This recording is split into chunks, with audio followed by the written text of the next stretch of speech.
مرحبا فيكم. كثير منا تجيه دعايات لدورات تدريبية.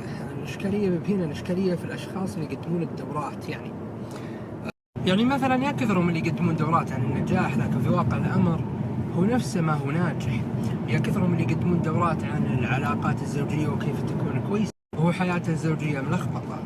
يلخصهم صراحة مثل عجبني، يقول people who could do it do it, people who cannot do it teach. معنى المثل الناس اللي قادرين يسوون بيسوون، الناس اللي مو بعارفين كيف يشرحون للناس كيف يسوون. يعني الناجح بينجح ويخلص، اما اللي مو بعارف ينجح لكنه قرأ كثير عن النجاح يقلبها تدريس، يقعد يعلمنا كيف الناس يصيرون ناجحين. طيب انجح يا اخوي.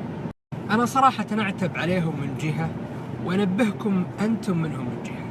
هو نعم ممكن يفيدون بنسبة 20% 30%، ما في شك كل شيء مفيد، لكن كلام المجرب مو مثل الكلام اللي يقرأ كثير.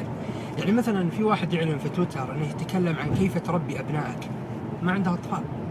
طيب انت نعم ممكن يكون كلامه مستسقى من مصادر ومراجع، وطيب ممكن يكون كلامه كويس، لكن اذا جاله ابناء بيعرف ان في فرق كبير بين الكتب وبين او واحد المشكلة اني اعرفه يتكلم عن كيف تكون العلاقة الزوجية ناجحة، علاقة الزوجية فاشلة. انا اعرفه شخصيا، اعيد واكرر، ما اقول انهم هم ناس سيئين او الكلام اللي يقولونه ما منه فايده والدوره حقتهم فاشله، لا لا لا، لكن الكلام لو بيطلع من شخص مجرب بيفرق كثير.